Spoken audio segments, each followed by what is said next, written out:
Now we will discuss about different types of respiration. Yes, cellular respiration, the respiration which happens in each and every cell of an organism. So when we are talking about cellular respiration is of two types, aerobic respiration and anaerobic respiration. So aerobic respiration when it happens in the presence of oxygen.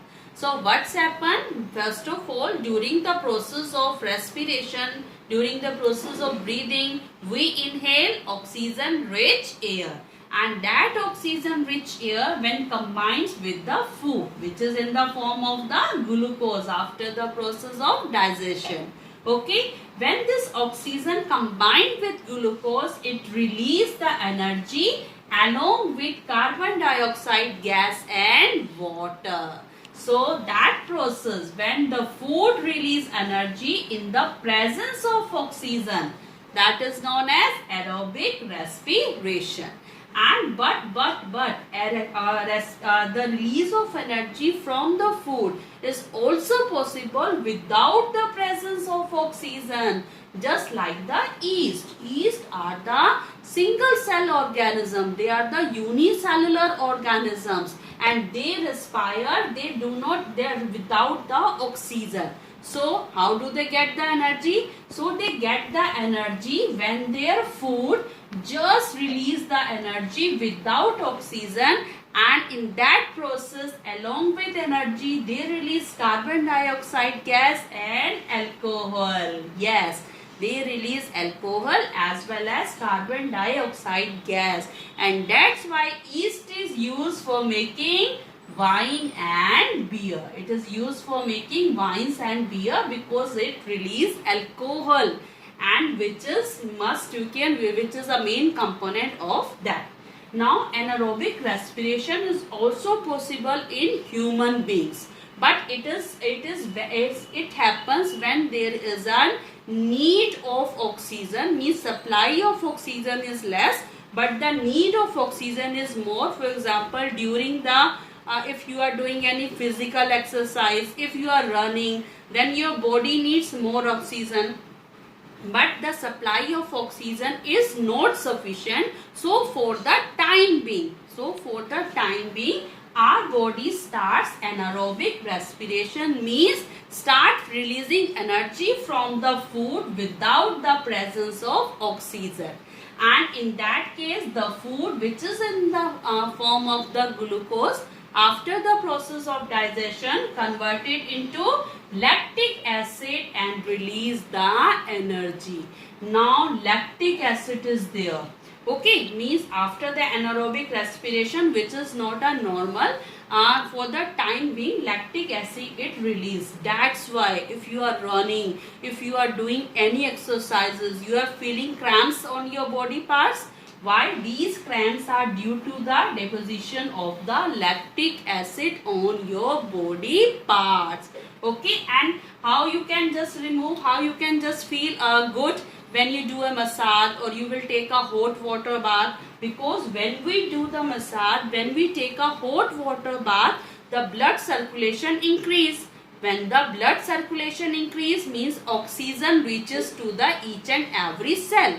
And when oxygen reaches to the each and every cell, then the lactic acid converted into carbon dioxide gas and water, means the process complete. Okay, so that's why, and after that we will feel good. So that's why massage of the body and take the hot water bath is a good, because it improves the blood circulation. So talking about the respiration is of two types, aerobic which is done mainly in humans, and anaerobic respiration just like in the unicellular organism like yeast. Good morning everyone. Now we will discuss about respiration in living organism. Respiration means inhale of oxygen rich air and exhale of carbon dioxide rich air, and the inhale oxygen is used to just react with the food to get the energy. So when we're talking about respiration, first of all, we will discuss about breathing. Yes, what is breathing?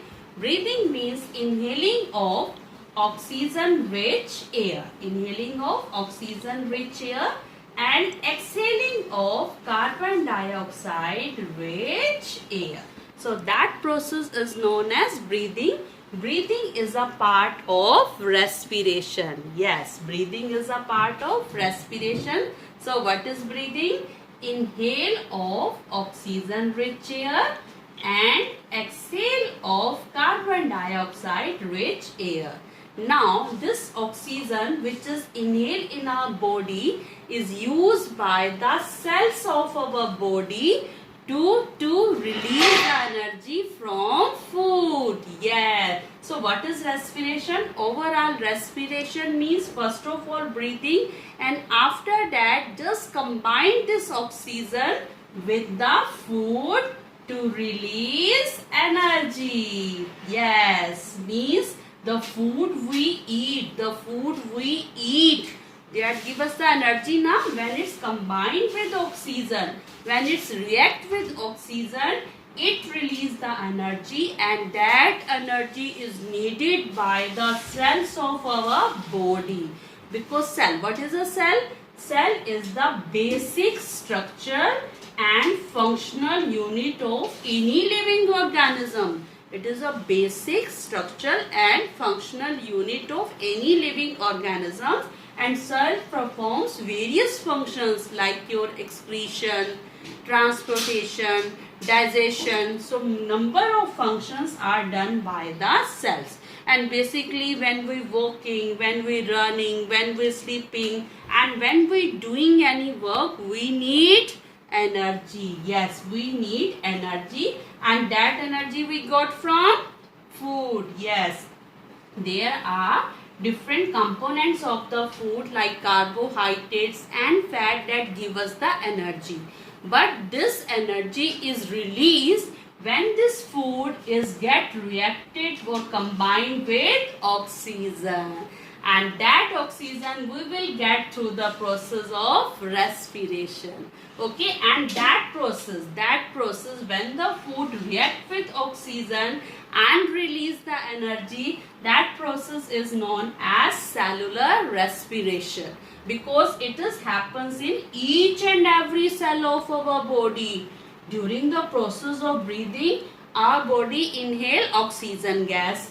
This oxygen gas through the blood circulation reaches to each and every cell of the body. Each and every cell take the oxygen and just combine it with the food, release energy, and that energy is used to do various functions. That's why it is known as cellular respiration. Cellular respiration, if it is happen in the presence of oxygen, then it is known as the aerobic. It is known as the oxygen respiration, or you can say aerobic respiration. And if the cellular respiration happens without oxygen, it is also possible in a, you can say, unicellular organism like the yeast, then this respiration is known as the anaerobic respiration. Means cellular respiration is divided into two parts. If it is happens in the presence of oxygen, then it is known as the aerobic respiration, and if it is happens in the absence of oxygen, then it is known as the anaerobic respiration.